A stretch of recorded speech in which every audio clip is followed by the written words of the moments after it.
हमारे देश की समस्या यह नहीं है कि कुछ लोग फ्री बिजली फ्री पानी के चक्कर में पॉलिटिकल पार्टियों को वोट करते हैं। हमारी सबसे बड़ी समस्या यह है कि जो लोग समझदार हैं, पढ़े लिखे हैं, डॉक्टर हैं, इंजीनियर हैं, प्रोफेसर हैं, वो लोग भी सही बात को लिखने से डरते हैं, सही बात को बोलने से डरते हैं, सांसद विधायक को मिलके सही बात कहने में बचते हैं, डरते हैं। इस समय संसद का सत्र चल रहा है। 1 दर्जन से ज्यादा सांसद सुप्रीम कोर्ट में है। वो संसद में नहीं जाते, उनको वेतन भत्ता गाड़ी बंगला मिलता है संसद में रहने के लिए। उनको दिल्ली में जो इतना बड़ा बंगला मिला है वो संसद में रहने के लिए। उनको फ्री एयर टिकट मिलता है, फ्री रेल टिकट मिलता है, जहाज मिलता है, वीआईपी दर्शन मिलता है, सारी वीआईपी प्रोटोकॉल मिलता है। किस लिए? अच्छा अच्छा कानून बनाने के लिए, अच्छे अच्छे नियम बनाने के लिए, जो घटिया कानून है उनको बदलने के लिए। लेकिन वो सुबह से लेकर शाम तक सुप्रीम कोर्ट में वकालत करते हैं और खूब पैसा कमा रहे हैं। सवाल यह है कि क्या एक क्लर्क, एक चपरासी, एक हवलदार, एक थानेदार नौकरी में रहते हुए दूसरा काम कर सकता है क्या? नहीं। तो फिर सांसद विधायकों को दूसरा काम करने की छूट क्यों है? क्या एक यूनिवर्सिटी में जो लॉ का प्रोफेसर है, वो लॉ का प्रोफेसर आके कोर्ट में वकालत कर सकता है क्या? नहीं। तो फिर सांसद विधायक को वकालत करने की छूट क्यों है? इंजीनियरिंग में, मेडिकल में, लॉ में मिनिमम 75% अटेंडेंस होती है। अगर कोई बच्चा 75% से कम कॉलेज जाएगा तो उसको फाइनल एग्जाम में बैठने नहीं देते। और संसद विधानसभा में मिनिमम अटेंडेंस का कोई प्रोविजन ही नहीं है। बहुत सारे ऐसे हैं जिनके अटेंडेंस 10% है, 15% है, 20% है। आपको लगता नहीं इस पे बोलना चाहिए, खुल के बोलना चाहिए? आपको लगता नहीं कि पार्टियों की गुलामी छोड़ना चाहिए, दल गुलामी छोड़ के, और ये जो 1950 का रिप्रेजेंटेशन ऑफ पीपल एक्ट है, घटिया कानून, इसको बदलने की मांग करना चाहिए?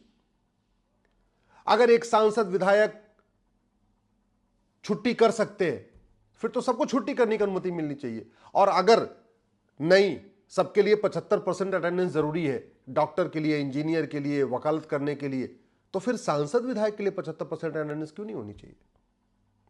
क्या एक अनपढ़ अनाड़ी गंवार जो 8वीं पास भी नहीं है वो चपरासी बन सकता है क्या? सिपाही बन सकता है क्या? हवलदार बन सकता है क्या? क्लर्क बन सकता है क्या? नहीं। तो फिर सांसद विधायक के लिए मिनिमम क्वालिफिकेशन क्यों नहीं है? क्या एक 75-80 साल का व्यक्ति सरकारी नौकरी में जा सकता है क्या? नहीं। तो फिर सांसद विधायक बनने के लिए मैक्सिमम एज लिमिट क्यों नहीं है?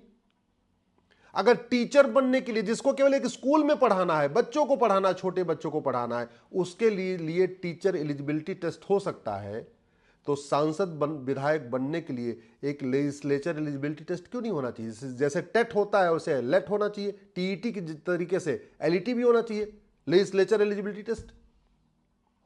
इस पे आप सोचिए, बोलिए, अपना विचार व्यक्त करिए। आप नहीं बोलेंगे, अगर पढ़े लिखे समझदार लोग नहीं बोलेंगे तो ये 1950 वाला कानून कभी नहीं बदलेगा, ये कंटिन्यू रहेगा और एक भारतीय चुनाव संहिता नहीं बनेगी। मैं आप लोगों से हाथ जोड़ के निवेदन कर रहा हूं, आप समझदार हैं, पढ़े लिखे हैं, कम से कम एक नई भारतीय चुनाव संहिता बनाने के लिए आप अपनी आवाज उठाइए, लिखिए, बोलिए, सांसद विधायक से मिलिए, मिल के पूछिए कि भैया ये बताओ, सब कुछ आगे हो रहा है तो हमारे कानून क्यों नहीं बदल रहे? आपको लगता नहीं है कि जिसके खिलाफ गंभीर मामलों में चार्ज फ्रेम हो जाए, हत्या के मामले में, बलात्कार के मामले में, अलगाववाद के मामले में, कट्टरवाद के मामले में, जिहाद के मामले में, मजहबी उन्माद के मामले में, पत्थरबाजी के मामले में, जासूसी के मामले में, गद्दारी के मामले में, देशद्रोह के मामले में, जब कोर्ट चार्ज फ्रेम कर दे उसके चुनाव लड़ने पर रोक लग जानी चाहिए। अगर किसी के खिलाफ चार्ज फ्रेम हो जाए ना तो चपरासी भी नहीं बन सकता, लेकिन वो सांसद विधायक मंत्री बन सकता है। ये कानून इसकी इजाजत देता है। इसलिए कह रहा हूं, इस 1950 वाले रिप्रेजेंटेशन ऑफ पीपल एक्ट को बदलना जरूरी है। एक सजा याफ्ता व्यक्ति चपरासी भी नहीं बन सकता, होमगार्ड भी नहीं बन सकता, लेकिन एक सजा याफ्ता व्यक्ति 6 साल अपना जो चुनाव लड़ने पर प्रतिबंध है उसको पूरा करने के बाद आराम से सांसद विधायक मंत्री बन सकता है। एक सजा याफ्ता व्यक्ति क्लर्क भी नहीं बन सकता, लेकिन वो पार्टी बना के पार्टी अध्यक्ष बन सकता है और लोगों को चुनाव लड़ा सकता है।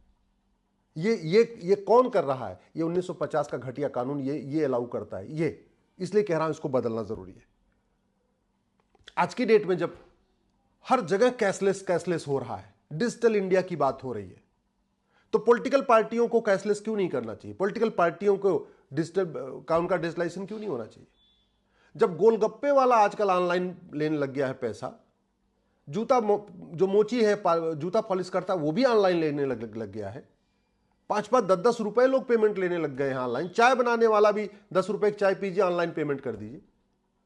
तो फिर पॉलिटिकल पार्टियों को 100% कैशलेस क्यों नहीं होना चाहिए? उनके डोनेशन लेने पे और खर्च करने पे, कैश डोनेशन लेने और कैश खर्च करने पे कंप्लीट बैन क्यों नहीं होना चाहिए? आखिर सारे डिपार्टमेंट आरटीआई के दायरे में है, पॉलिटिकल पार्टियां आरटीआई के दायरे में क्यों नहीं होना चाहिए? अल्टीमेटली इस देश को चलाता कौन है? कोई व्यक्ति नहीं चलाता, इस देश को चलाता है पॉलिटिकल पार्टी। मैं आपको उदाहरण देता हूं। राष्ट्रपति कौन बनेगा ये कौन तय करता है? Political party. प्रधानमंत्री कौन बनेगा ये कौन तय करता है? Political party.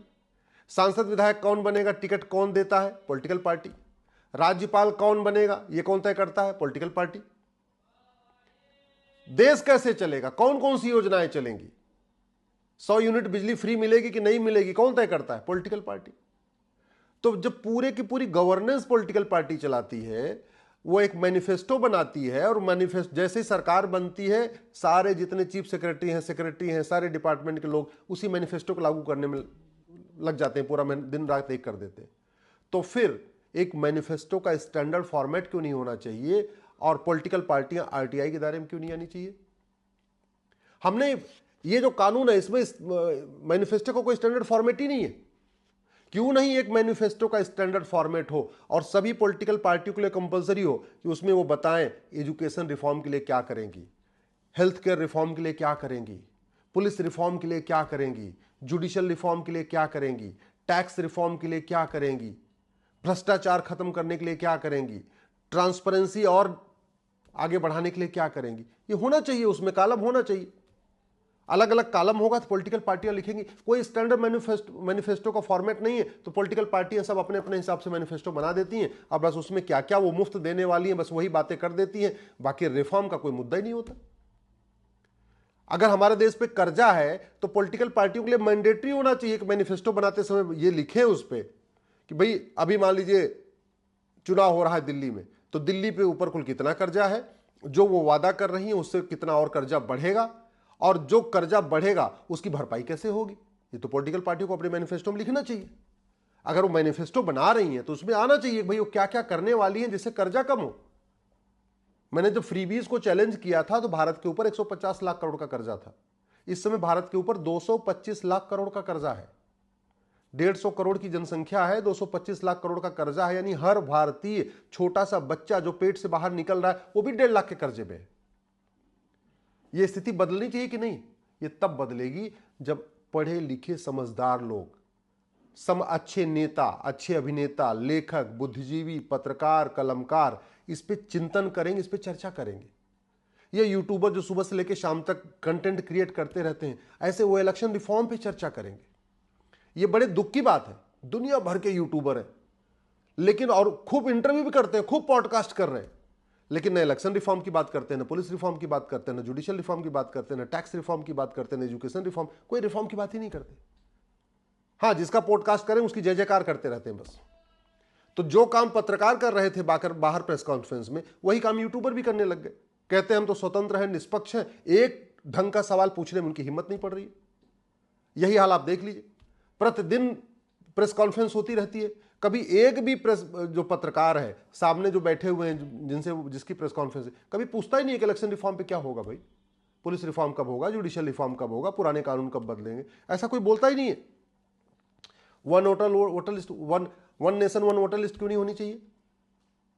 टोटलाइजर का यूज क्यों नहीं होना चाहिए? एसेट लायबिलिटी क्यों नहीं डिक्लेयर होनी चाहिए? और सबसे बड़ी बात ये, बीएसएफ के लोग, सीआईएसएफ के लोग, सीआरपीएफ के लोग 10-10 साल नौकरी करते हैं तो भी उनको पेंशन नहीं, और कोई व्यक्ति 10 दिन के लिए सांसद विधायक बन जाए तो आजीवन पेंशन। बाकी सरकारी गवर्नमेंट जो कर्मचारी हैं वो 15 साल 20 साल नौकरी करें तब भी पेंशन नहीं, और सांसद विधायक केवल 20 दिन के लिए बन जाए तो भी पेंशन। और कुछ राज्यों में तो यह भी सिस्टम है कि जितनी बार विधायक बनेंगे उतनी पेंशन। जितनी मतलब 4 बार विधायक हो गए तो उनको हर महीने 4 पेंशन मिलती है। ये तमाशा नहीं है क्या? ये टैक्स के जनता के पैसे की बर्बादी नहीं है क्या? ये बर्बादी हो रही है और इसलिए हो रही है कि भारत का टैक्स पेयर शांत बैठा हुआ है।